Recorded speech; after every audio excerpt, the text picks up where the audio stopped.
Hello everyone, welcome back to my channel. आज हम लोग ये वाला क्वेश्चन सॉल्व करेंगे और ये क्वेश्चन आपको जो इस बार जून का जो पेपर था जो कि जुलाई में हुआ था, जुलाई का जो फर्स्ट शिफ्ट कंसिडर करते हैं हम उसे, तो उसकी ही ये क्वेश्चन है, ये इकोलॉजी से है। उसका पार्ट सी का ये क्वेश्चन है जो हम आज सॉल्व करने वाले हैं। ठीक है, ये पॉपुलेशन इकोलॉजी का है। तो इसमें मार्क रिकैप्चर मेथड के बारे में बताया गया है, जिसे हम बहुत मार्क कैप्चर रिकैप्चर मेथड या फिर लिनकॉल पेटरसन इंडेक्स बहुत कुछ नामों से भी कहते हैं। तो इसी का ये क्वेश्चन है, हम ये सॉल्व करने वाले हैं। तो क्वेश्चन सॉल्व करने से पहले आपको ये फॉर्मूला जानने की ज़रूरत होती है। जो फॉर्मूला है S1 into S2 divided by M2, और इससे हमारा पॉपुलेशन साइज निकलता है। देखिए, ये सिंपल सा होता, हमें जो पढ़ाया जाता है वो सिंपल होता है, बुक्स में जो मिलता है वो सिंपल होता है, लेकिन यहाँ क्वेश्चन में ना बहुत बार बार वही सेम एक्सपेरिमेंट दोहराया गया है। ठीक है, यहाँ पे 3 बार सेम एक्सपेरिमेंट दोहराया गया है, तो इसीलिए हमें इन सब का एवरेज निकालना है। तो हर पहले फेज़ में हम ये वाला फॉर्मूला यूज़ करके जो पार्ट 1 है उसको निकालेंगे, पॉपुलेशन 1 निकालेंगे, फिर उसके बाद पार्ट 2 निकालेंगे सेम फार्मूला यूज़ करके, फिर पार्ट 3 निकालेंगे सेम फार्मूला का यूज़ करके। फिर उसके बाद क्वेश्चन में ये बोला गया है, the students were asked to observe the population size based on the mean of the 3 observation. So इन तीनों का, जो फर्स्ट सेकेंड और थर्ड, इन तीनों का जब हम मीन निकालेंगे तो हमारा पॉपुलेशन साइज बन के तैयार होगा। ठीक है, तो उसे हम कंसिडर करेंगे। सो आपको ये फॉर्मूला ध्यान देना है। ये फॉर्मूला में एक्चुअली मैं आपको बता देती हूँ, ये फॉर्मूला में कहा क्या गया है, S1 into S2 by M2। So S2 हम वो सारे उस सैंपल को कंसिडर करेंगे जो सेकेंड टाइम जब हमने वापस से रिकैप्चर करी थी। पहले तो कैप्चर करके हम डालते हैं, ठीक है, कैप्चर करके हम डालते हैं, फिर उनको रिलीज़ कर देते हैं। फिर सेकेंड टाइम जो हमने रिकैप्चर करी होती है उसे हम S2 कहते हैं। ठीक है, और उसके बाद रिकैप्चर को हम S2 कह रहे हैं। फिर S1 को किसे कहते हैं, S1 उस सैंपल को कहेंगे जो फर्स्ट फेज़ में ना हमने कैप्चर करी होती है। ठीक है, कैप्चर करके एज ए होल मार्क करके वापस रिलीज़ कर दी होती है, उसे हम सैंपल 1 कहते हैं। फिर M2 किसे कहते हैं, M2 तब कहते हैं जब हम सैंपल 2 जब हम निकाल रहे होते हैं, जब सेकेंड टाइम जब हम रिकैप्चर कर रहे होते हैं, रिकैप्चर करते हुए कितने मार्क्ड थे, उस मार्क्ड को हम M2 कंसिडर करते हैं। अगर आप चाहते हैं कि मैं ये पर्टिकुलर वीडियो रिकैप्चर मेथड आपको समझाऊं, इसकी जो द होल कॉन्सेप्ट समझाऊं, आप मुझे कमेंट सेक्शन में बता दीजिए, मैं उस पर भी वीडियो ले आऊँगी। लेकिन फिलहाल ये रहा कि M2 का ये रहा, M2 यही है जो सेकेंड टाइम हम जो रिकैप्चर करते हैं, जो S2 होता है, S2 जब हम रिकैप्चर करते हैं उसमें कितने मार्क्ड कितने निकले हैं। ठीक है, ओके। सो ये फॉर्मूला के बेसिस पे अभी हम पूरा क्वेश्चन सॉल्व करने वाले हैं। सो आप पेन और पेपर लेके रखिए और नोट्स बनाते जाइए। ठीक है, जो भी बनता जा रहा है, क्योंकि मैं एज ए होल आपको नोट्स नहीं दे पाऊँगी। एंड अगर आपने अभी तक चैनल सब्सक्राइब नहीं किया है तो आप मेरे चैनल को सब्सक्राइब कर सकते हैं। ठीक है, इससे मुझे बहुत ही ज़्यादा मोटिवेशन मिलती है। ओके, सो फिर मैं अभी आती हूँ क्वेश्चन पे ये कहा गया है कि मार्क रिकैप्चर मेथड एक स्टूडेंट ने परफॉर्म किया था। तो यहाँ कुछ हमें ऑब्जर्वेशंस दी गई है, 4 ऑब्जर्वेशन दी गई, उसी 4 ऑब्जर्वेशंस को लेके हमें पॉपुलेशन साइज निकालना है, और वो तब निकलेगी जब हम मीन भी कैलकुलेट करेंगे इन तीनों का। ठीक है, ओके। सो ये करने से पहले मैंने आपको फॉर्मूला बता दी थी, अब फॉर्मूला बताने के बाद अभी सॉल्व करते हैं। ठीक है, सो यहाँ पे पहला फेज में बोला गया है, on day 1 40 grasshoppers were captured, marked and released back into the field. तो 40 पहले ग्रासहोपर को कैप्चर किया गया था, उनको मार्क किया गया, उनको फिर रिलीज़ कर दिया गया फील्ड में। तो इसका मतलब क्या हुआ, S1 हमारा क्या हो जाएगा, जो पहला जो हम सैंपल कलेक्ट करेंगे वो रहा S1। तो हमने यहाँ पे 40 हमने S1 ले लिया है। अब दूसरा देखते हैं S2 का मतलब क्या है। फिर सेकेंड लाइन पे देखते हैं, on day 2 60 grasshoppers were recaptured of which 4 were marked. ठीक है, इसमें डे 2 में ये कहा गया था कि 60 ग्रासहोपर्स को हमने रिकैप्चर किए थे, 60 ग्रासहोपर हमने रिकैप्चर किए थे, जिसमें से 4 मार्क्ड निकले थे। अब 4 मार्क्ड का मतलब क्या है, M2 हो जाएगा, क्योंकि हमने रिकैप्चर करके जितने मार्क्ड हमें मिलते हैं वो M2 होता है। सो इसलिए हमें नीचे इसको डिवाइड करेंगे बाय 4, इसको सॉल्व करेंगे। ठीक है, देखिए एक और चीज़ हमको ध्यान देनी है कि जब हम नोट्स में पढ़ते हैं, बुक्स में पढ़ते हैं ना, हमें सिर्फ यहाँ तक का बताया गया होता है, A और B तक का बताया गया होता है कि यहाँ तक ही हम ये जो निकालेंगे ना वो ये सॉल्यूशन हो गया। लेकिन यहाँ पे थोड़ा कॉम्प्लिकेट कर दिया गया है C और D ऑप्शन दे के, क्योंकि वो बंदे ने, वो स्टूडेंट ने वापस वही एक्सपेरिमेंट सॉल्व किया है, इसीलिए उसको C और D दे के मतलब थोड़ा और कॉम्प्लिकेट कर दिया गया है। ठीक है, सो इसको जब हम सॉल्व करेंगे 40 इंटू 60/4, इसको सॉल्व करते वक्त हमें मिलेगा 600। अब वैल्यूज़ नोट करते रहिए, हमें इसकी मीन भी निकालनी है। ठीक है, ये रहा हमारा फर्स्ट सैंपल का। फर्स्ट सैंपल का बहुत ही आसानी से निकल गया, इतना कॉम्प्लिकेटेड नहीं था। अब हम आते हैं सेकेंड सैंपल पे। ठीक है, सेकेंड पॉपुलेशन पे। सो सेकेंड पॉपुलेशन पे क्या होगी, सेकेंड पे आपको ये देख सकते हैं कि हम डे 3 कंसिडर करेंगे। डे 3 पे हमने देखा कि यहाँ पे जो अर्लियर जो सैंपल 1 जो होगी, सैंपल 1 हम ए और बी पार्ट को कंसिडर करेंगे। डैट मीन्स कि 40 भी है 60 भी है। सैंपल 1 40 भी है 60 भी है, इसीलिए 40 + 60 हम करेंगे तो हमें मिलेगा 100 मिलेगा। अब सैंपल 1 ये हो गया। फिर उसके बाद हम देखते हैं कि सैंपल 1 में यहाँ एक और चीज़ यहाँ पे ये हुई थी कि सैंपल 1 पे ना ये जो 4 मार्क्ड थे ना, ये रिपीट हुए हैं। 60 ग्रास होपर जो रिकैप्चर हुए थे उसमें 4 तो मार्क्ड है। 4 मार्क्ड मतलब क्या था, ये 4 जो मार्क्ड है वो किसका है, वो 40 ग्रास होपर से बिलोंग करता है। जो सैंपल 1 का जो पहला वाला जो पॉपुलेशन जब हमने इस पार्ट में निकाला था ना, इस पार्ट में हमने देखा था कि 40 ग्रास होपर्स को मार्क करके उसे जब रिलीज कर दिया, उस रिलीज को फिर से जब नेक्स्ट टाइम जब उसे रिकैप्चर किया गया, उसमें से 60 ग्रास होपर्स आए थे और उसमें से 4 मार्क थे। मतलब ये जो मार्क थे ये 40 ग्रास होपर से बिलोंग करता है ना। तो 40 को तो हमने ऑलरेडी काउंट कर लिया है, तो 40 + 60 हो गया 100, तो 100 - 4 कर देंगे, क्योंकि इस 60 में इस 40 में से 4 भी था। डेट मीन्स कि सेकेंड टाइम जो था डेट इज़ आवर 56 हमें ग्रास होपर अनमार्क्ड मिले थे सेकेंड टाइम।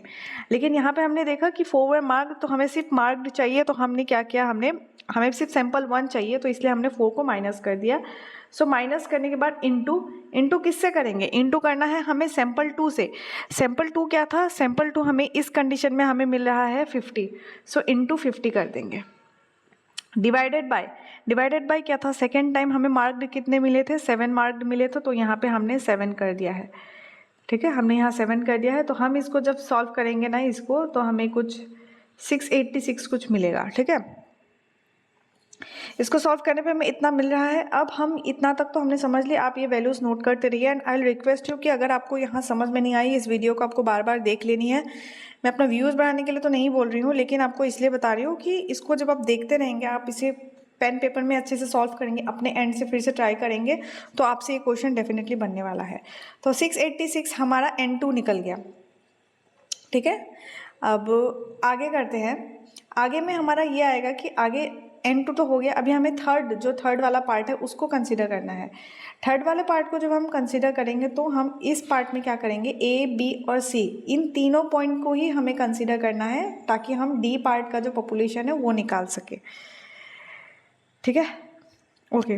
सो अभी हम थर्ड वाला पोर्शन पे जाते हैं, N3। थर्ड वाले पोर्शन में क्या होगा, N3 में हमें ये देखने को मिलता है कि वहाँ पे 25 ग्रास होपर्स हमें फिर से रिकैप्चर हो गए थे। डेट मीन्स 25 जो ग्रास होपर्स थे उसको हम कंसिडर करेंगे सैंपल 2 के तौर पे। ठीक है, रिकैप्चर कोई जब सैंपल नेक्स्ट टाइम जो हमने सैंपल उठाई थी सैंपल 2, उसे ही हम रिकैप्चर वाला ही हम कंसिडर करते हैं ना।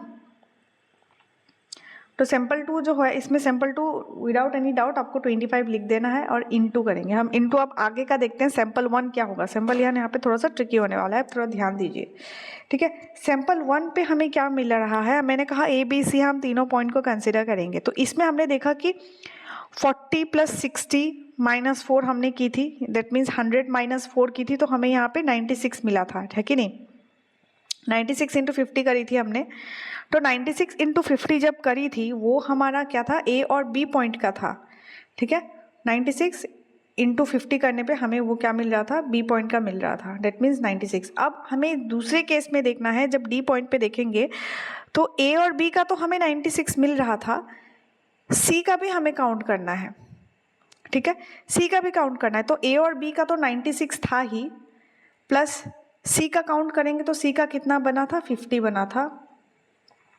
माइनस करना है, क्यों, क्योंकि यहाँ पे हमने C के कंडीशन में देखा कि इधर पे 7 फिर से मार्क्ड थे।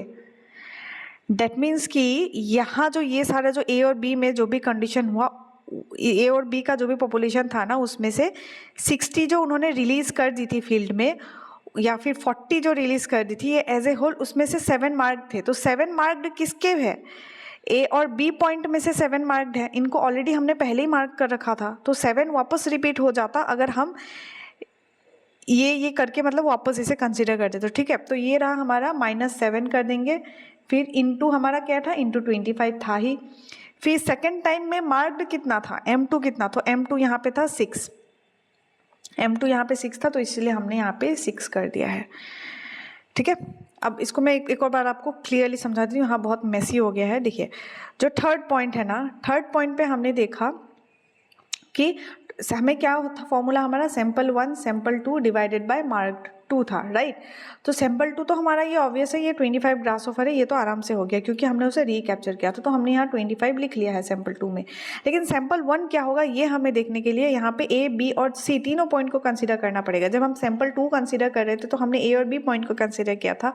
जब सैम्पल 1 जो पॉपुलेशन 1 का निकाल रहे थे तो हम पॉइंट ए को कंसीडर कर रहे थे। तो अब जो पॉइंट थर्ड है ना, थर्ड पे हमें तीनों पॉइंट को कंसीडर करना है। तो तीनों पॉइंट पे हमें ये देखने को मिलती है कि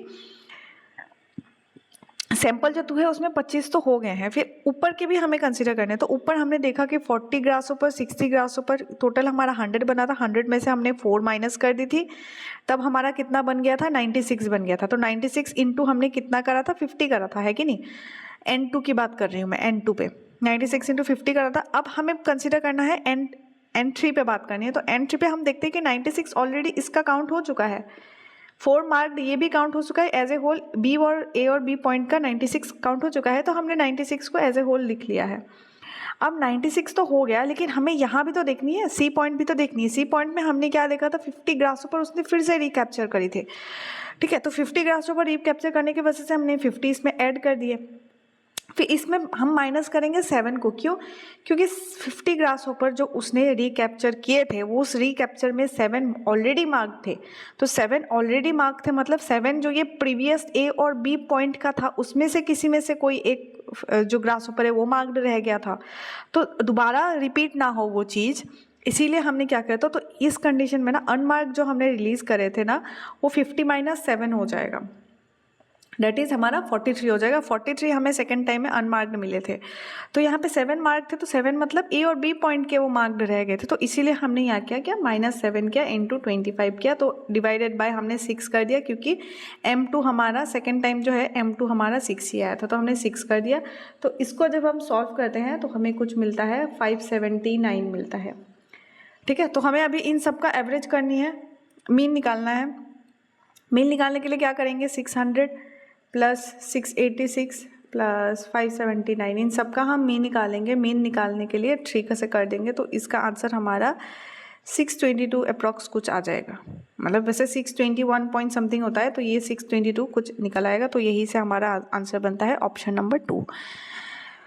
ठीक है, तो आई होप आपको ये क्वेश्चन समझ आ गई। अगर नहीं आई है, अगर आप मुझे चाहते हैं कि मैं मार्क रिकैप्चर वाला मेथड आपको समझाऊं कि कैसे क्यों हो रहा है, M2 क्या है, S2 क्या है, S1 क्या है, तो आप मुझे बता सकते हैं। मैं कमेंट सेक्शन में मैं उसको देख के मैं वापस आपको वीडियो बना के आपको समझा दूंगी अगर आपको डिफ़िकल्टी हो रही है तो। So that's all for today. ये क्वेश्चन हमने सॉल्व किया है, ये पर्टिकुलर वीडियो समझ आई है, सब कुछ क्रिस्टल क्लियर हुआ है, तो आप ये वीडियो को लाइक कर सकते हैं। And I request each and every one to make notes इन सब का, सो दैट आप लास्ट में जब इसे वापस आप क्वेश्चन इस क्वेश्चन को वापस ट्राई कीजिए 3-4 बार। अगर इस क्वेश्चन को आप ट्राई करेंगे ना तो आपका आंसर, आपको कॉन्सेप्ट समझ आ जाएगा कि इसमें हुआ क्या है। ठीक है, सो आई होप आपको ये वीडियो समझ आ गई है। वीडियो समझ आ गई है तो आपको क्या करना है, आपको पता ही है, आपको लाइक करना है। अगर आप किसी फ्रेंड को भी ये वीडियो शेयर करना चाहते हैं आप शेयर कर सकते हैं। That's all for today, thank you so much for watching guys, have a nice day.